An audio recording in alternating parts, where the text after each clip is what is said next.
having some weird camera issues, but this is the second time I'm doing this intro. God, my hair is just everywhere. Okay, a lot.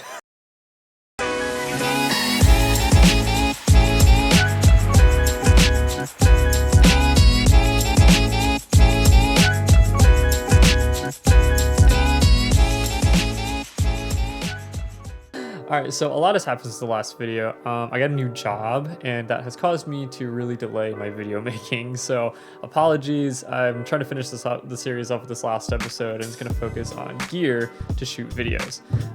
Now, to hit on this real quick, this is not going to be the budget-friendly version of this.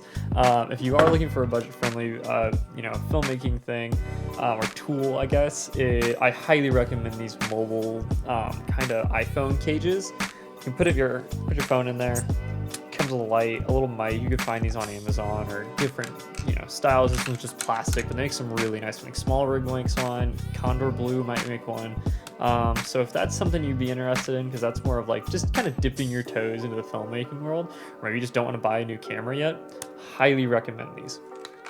Obviously, the most important part about making a video is having the tool to do it, and that's me cameras. So you can use your phone if you really want. Again, it's more of a budget-friendly one, but I highly recommend getting a actual camera, whether it's DSLR or mirrorless, to shoot your videos on.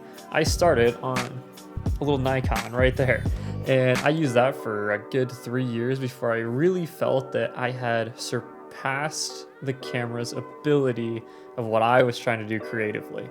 So I did upgrade. I'm filming this on the A7C, and we also have an A7 III. Now, these are pretty much the same camera. The A7C came out a little bit after the A7 III, and just a few different changes. It had a flip out screen. That's why I love filming on that one. And the color science was a little bit different. It has the same color science from the A7S III. And now this is just talking about Sony's. There are plenty of other brands out there. Nikon isn't known for good video, especially in low light. However, their mirrorless cameras have come a very long way. Canon, they're right in line with the rest of the mirrorless world. Their video cameras are fantastic. Their R line is a great series of camera. So I highly recommend doing a lot of research before you buy your first camera, or just watch a lot of videos out there and see what people are using for what you might be wanting to use.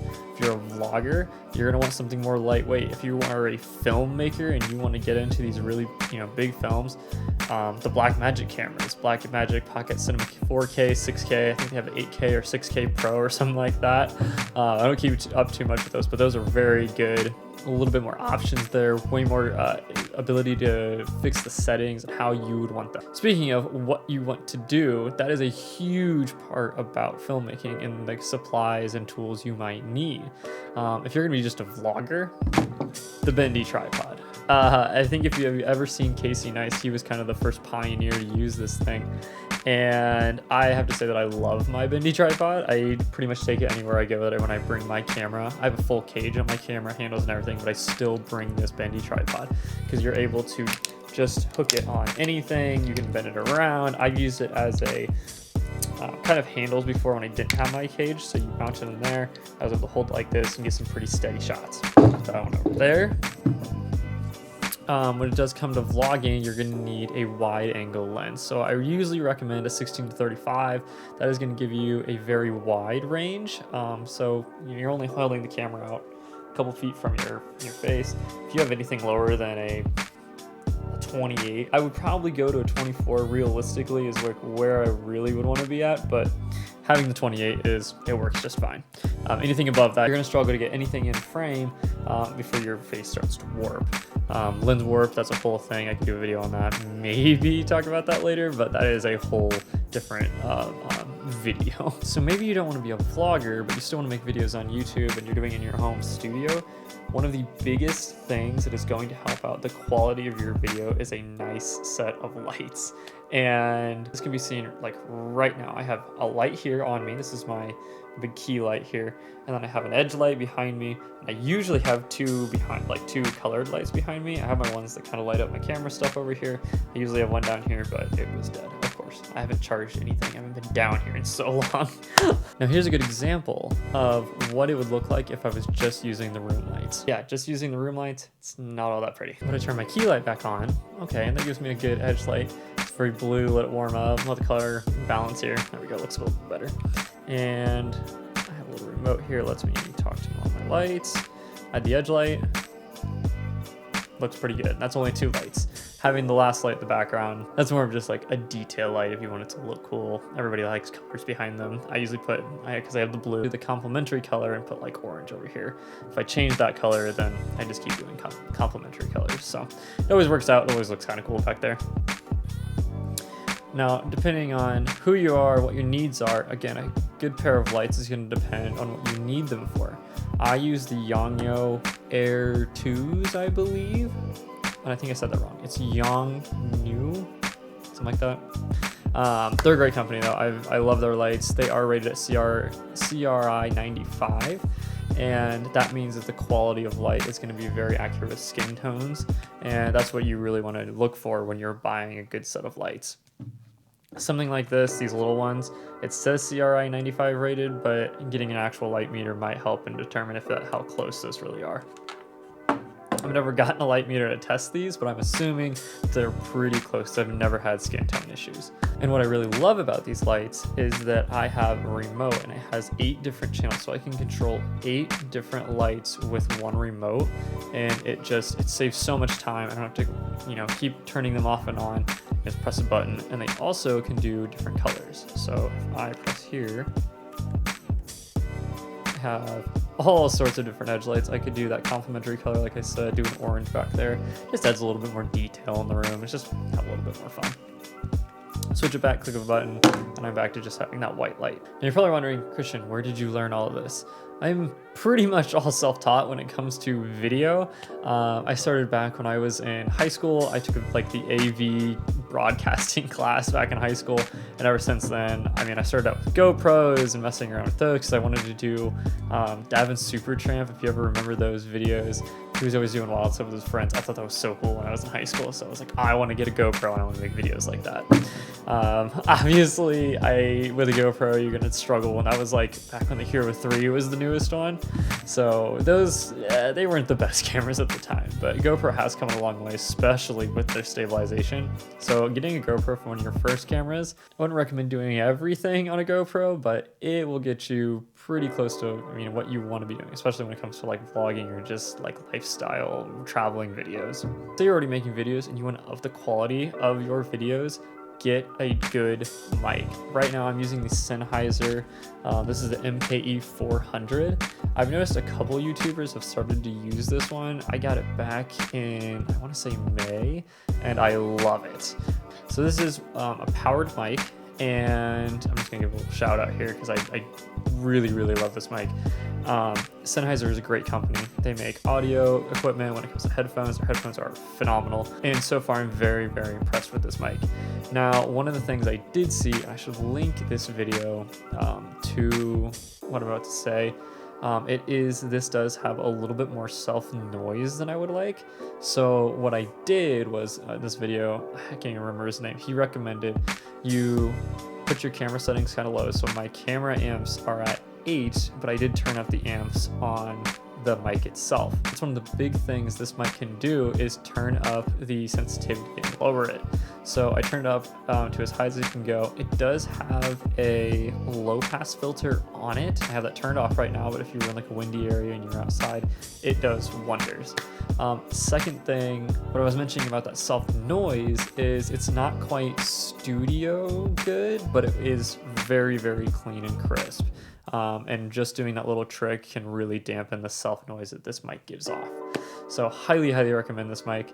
I think it was $250 I got it for. It might have been on sale at the time, but really, really good mic. Now, one of the downsides of the mic is battery power, and that is something that you'll have to look out for any kind of mic you get is if it's going to be charged or have. So the heater just kicked on, and you might be able to hear that right now. So I'm gonna go ahead and turn on that low pass filter. Hopefully that's gonna help with the noise right now. That's what the low pass filter does. Any kind of wind noise, background, like air conditioners, heaters, fans, it should take care of that little like sound you might hear.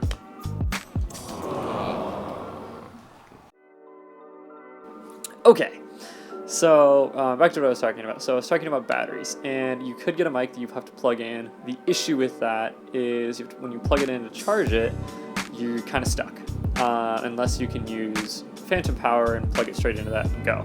If that's the case, great. This one actually just takes batteries, takes AAA batteries. From what I found, I've only had to replace, very recently, had to replace the mic batteries once. So it has lasted me almost 6 months, and we're using it quite often. I'm just gonna hope that the low pass filter is doing its thing and that you cannot hear that, how loud the heater is getting. Now the last thing about making videos and the tools you might need, I'm gonna go right back to where I started with what are you doing as a filmmaker? Do you need a tripod? Everybody thinks, oh, I need a good tripod. I mean, I'll agree with that. Having a nice tripod is always good, but if you're gonna always be handheld or having it on a dolly or a gimbal, then having a good tripod isn't that important. Having a good gimbal is then. Maybe you're doing weddings and stuff. Have a gimbal. You're gonna need a gimbal, or you're doing real estate videography. You need a gimbal for those things. If you don't, it's gonna make your life a lot harder. Lighting stands. It's another huge one. If you're doing a lot of studio work, like I have lighting stands everywhere. I have way too many lighting stands for the amount of lights that I have. Also equipment for your audio. My mic is all the way over here, but I have the wire that is going under the table all the way up to my camera. You need a good wire for that. You can't have a flimsy little, rinky-dink wire, or else your audio is not going to come out well. And that's not always a bad thing, having more than what you need. Something breaks, you can have it right on hand, you're able to keep doing your videos, but you have to think about those things you need. Having a mic stand for your mic, it's another huge one. Having this little piece, I don't really need it for this mic, but having it's called like a spit filter or whatever, it really does help with keeping your mic safe. Having a mic stand or having a boom arm, depending on what you need, is really going to make a difference how your audio sounds. You might need bags to carry around all the luggage you need. I still don't have a good bag. I think I'm going to go ahead and get the Bevis tabletop bag.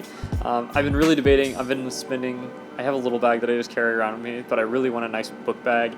And there's so many bags out there, and I think that's the one I'm ended up going with. So hopefully I get to do a review on that one fairly soon. Now I hope I have covered the basic tools you would need to set up and make a pretty good YouTube video. Having a camera, having a good set of lights, and a good audio. Last tool you need as a filmmaker. It's not a piece of equipment, it is just being resourceful and creative on the stuff you do have and how to use it, and being willing to push the boundaries of equipment sometimes. So I hope you enjoyed this, and I will look forward to you guys in the next video. A couple things. We do have our new logo. Excited, I'll probably put that somewhere on screen.